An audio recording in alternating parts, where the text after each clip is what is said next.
ሰላምን ጥዕናን ንኹልኹም ተኸታተልተይ ይኹን እንዳበልኩ ናብ ናይ ልምዓንቲ መደበይ ከኣቱ ኣብ ናይ ልምዓንቲ መደበይ ከምቲ ልሙድ ንዓኹም ንተኸታተልተይ የምህር እዩ ኢለ ዝሓሰብክዎ መደብ ሒዘልኩም መፅእ ኣለኹ።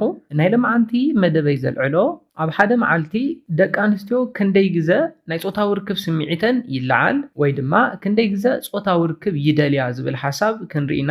ነዚ ነገር ምፍላጥኩም ንደቂ ተባዕትዮ ብጣዕሚ ኣገዳሲ እዩ። ምክንያቱ እንታይ እዩ? ነዚ ብምፍላጥ ንበዓልቲ ቤትኩም ወይ ድማ ነፍቀሪትኩም ከመይ ክትዕግብወን ከም ትኽእሉ ኢንፎርሜሽን ክሕብረልኩም እየ። ካብዚ ብተወሳኺ ድማ ኣብ ሓደ መዓልቲ ወይ ድማ ኣብ ሓደ ሰሙን እስካብ ክንደይ ግዜ ፆታዊ ርክብ ምፍፃም ዝበለፀ ተመራፂ እዩ ዝብል ሓሳብ እውን መልሲ ክንህበሉ ኢና። እስካብ ናይ መደበይ ፍፃመ ሓቢርኩም ንፅንሑ። ነዚ ቻነል ሓደሽቲ ዝኾንኩም ሰብስክራይብ ብምግባርን ነታ ናይ ደውል ምልክት ሓንቲ ሻዕ ብምንካእን ዝተፈላለዩ ናይ ፆታዊ ርክብ፣ ናይ ጥዕና ከምኡውን ናይ ሓዳርን ናይ ፍቅርን ሂወት ኢንፎርሜሽን ትረኽብሉ ቻነል ስድራ ንኽትኮኑ ብኽብሪ ንሓትት። መደብና ናብ ብዙሓት በፂሑ ብዙሓት ኣሕዋትና ትምህርቲ ንኽወስድሉ ላይክ ጌርኩም ጀምርዎ። ስድራ ንዝኾንኩምኒ እንዳመስገንኩ ናብ መደበይ ክምለስ። ኣብዝሓ ደቂ ተባዕትዮ ከም ተሓስብዎ እንተኮይኑ ደቂ ኣንስትዮ ልክዕ ከማና ብዙሕ ፆታዊ ርክብ ደስ ኣይብለንን፣ ናይ ፆታዊ ርክብ ስምዒተን ከም ናትና ብዙሕ ኣይለዓልን ኢልኩም ተሓስቡ ኣለኹም ኢኹም። ኮይኑ ግና መፅናዕትታት ከም ዝሕብርዎ ደቂ ኣንስትዮ ካብ ደቂ ተባዕትዮ ብዝበለፀ ብዛዕባ ፆታዊ ርክብ በብመዓልቲ ይሓስባ እየን። ኣብ ውሽጢ ሓደ መዓልቲ ብማእኸላይ 18 ግዜ ብዛዕባ ፆታዊ ርክብ ይሓስባ እየን። እዚ ማእኸላይ ውፅኢት እዩ። ልዕሊ እዚ እውን እስካብ 40-50 ግዜ ዝሓስባ ደቂ ኣንስትዮ እውን ኣለዋ። ስለዝኾነ ደቂ ተባዕትዮ ኢቭን ናይ ስራሕ ፀወጥ እንተሃለወኩም እውን ንግዘኹም ብዝግባእ ኣመዓራሪኹም ናይ ፆታዊ ርክብ ስምዒተን ክትዕግቡለን ኣለኩም። ፆታዊ ርክብ ዘይምፍፃምኩም ኣብ ሓዳርን ኣብ ፍቅሪ ሂወትኩምን ንፋስ ከእቱ ዝኽእል ስለዝኾነ ኣድህቦ ሂብኩም ክትሰርሕሉ ዘለኩም ጉዳይ ፆታዊ ርክብ እዩ። ምስ እዚ ተታሒዙ ድማ ኣብ ውሽጢ ሓደ መዓልቲ ክንደይ ግዜ ፆታዊ ርክብ እንተንፍፅም ዝሓሸ ጥዕኑ ዝሓለወ እዩ ዝብል ሓሳብ እውን ክንርኢ እንተለና በብመዓልቲ ፆታዊ ርክብ ምፍፃም ጥዕኑ ዝሓለወ እዩ። ጥቕሚ እምበር ምንም ዓይነት ፀገም ዝበሃል የብሉን። ነዚ ዝብለኩም ዘለኹ ምስ ሳይንስ ኣታሒዘ እዩ። በብመዓልቲ ፆታዊ ርክብ እንተፈፂመ ሰውነተይ ክውዳእ እዩ ኢልኩም ተሓስቡ ደቂ ተባዕትዮ ኣለኹም። ኮይኑ ግና እዚ ግጉይ ኣረዳድኣ እዩ። ፆታዊ ርክብ ፈፂምኩም ተቃፅልዎ ካሎሪን ንእሽተይ ምግቢ በሊዕኹም ክትክእዎ ስለትኽእሉ ብዙሕ ዘተሓሳስብ ዘጭንቕ ኣይኮነን። ስለዝኾነ ኣይኮነን ብሰሙን ብሓደ መዓልቲ እውን ክንዲ ዝደለኹሞ ፆታዊ ርክብ እንተትፍፅሙ ምንም ፀገም የብሉን። ኮይኑ ግና ጥቕሚ ከም ትረኽብሉ ክትፈልጡ ኣለኩም። ንኣብነት ብሰሙን 2-3 ግዜ ፆታዊ ርክብ ካብ ዝፍፅሙ ብሰሙን ፆታዊ ርክብ ካብ ዘይፍፅሙን ሰባት ሰባት ንሕማም ልቢ ናይ ምቅላዕ ዕድሎም ብጣዕሚ ስፍሕ ዝበለ እዩ። ስለዝኾነ ከምቲ ቅድም ኢለ ዝሓበርኩልኩም ኣብ መዓልቲ እስካብ 18 ግዜ ናይ ፆታዊ ርክብ ስምዒተን ዝለዓለለን እንተኮይኑ እስካብ 18 ግዜ ናይ ፆታዊ ርክብ ሓሳብ ዝሓስባ እንተኮይነን ናይ ፆታዊ ርክብ ስምዒተን ክትዕግቡለን ኣለኩም። ኢቭን ቢዚ እንተኮይንኩም እውን ግዜ ኣመዓራሪኹም ፆታዊ ርክብ ክትፍፅሙ ኣለኩም።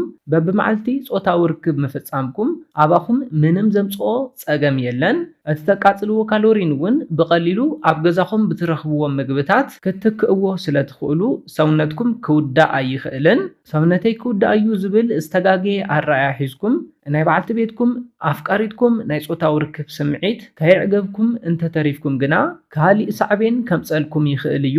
ንኣብነት ናብ ካሊእ ወዲ ምኻድ ወይ ድማ ካሊእ ወዲ ምሕሳብ እውን ክጅምራ ይኽእላ እየን። እዚ ድማ ኣብ ፍቅርኩምን ኣብ ሓዳርኩምን ንፋስ ከእቱ ዝኽእል ሕማቕ ሓደገኛ ነገር እዩ።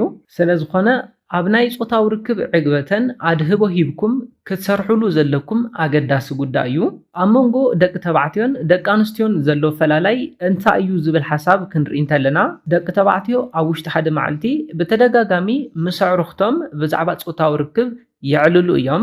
ኦፕን ብዝኾነ መልክዑ ብዛዕባ ፆታዊ ርክብ ይዕልሉ እዮም። ደቂ ኣንስትዮ ግና ካብ ደቂ ተባዕትዮ ፍልይ ብዝበለ መልክዑ ፆታዊ ርክብ ይምነይኦ እምበር ኣየዕልልኦን። ደቂ ተባዕትዮ ኣዕሊሎም ክርስዕዎ ይኽእሉ እዮም፣ ኣዕሊሎም ክገድፍዎ እውን ይኽእሉ እዮም። ደቂ ኣንስትዮ ግና ኣብ ኣእምሮአን ናይ ፆታዊ ርክብ ስእሊ የስእላ እየን፣ ይሓስብኦ እየን።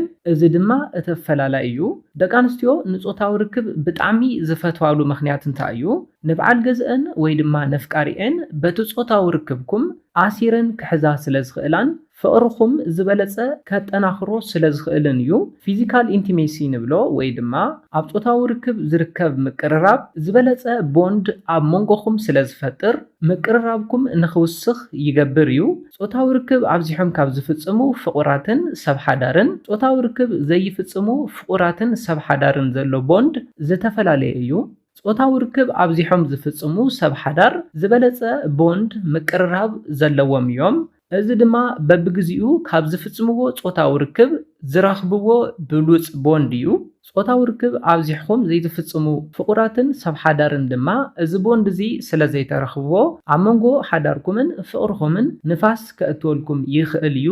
ስለዝኾነ ኣብዚሕኩም ጾታዊ ርክብ ምፍጻም ዝበለጸ ምቅርራብኩም ከውስኾ ይኽእል እዩ። ቀፂልና ንሪኦ ድማ ስትረስ ወይ ድማ ጭንቀት ዘለኩም ሰባት ንስትረስ ብሉጽ መፍትሒ ጾታዊ ርክብ እዩ።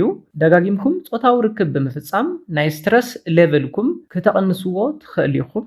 ስትረስ ሃሊኩም ስፖርት መስራሕ ዘይትፈትዉ ሰባት ድማ ጾታዊ ርክብ ተትፍጽሙ ዝበለጸ ከክንዲ ስፖርት ኮይኑ ክጠቕመኩም ይኽእል እዩ። ብተወሳኺ እውን ንግሆ ተሲኹም ስፖርታዊ ምንቅስቓሳት ምስራሕ ዘይትፈትዉ ሰባት ንግሆ ናይ ንግሆ ጾታዊ ርክብ ምፍጻም ነዚ ጥቕሚ ክህበኩም ይኽእል እዩ።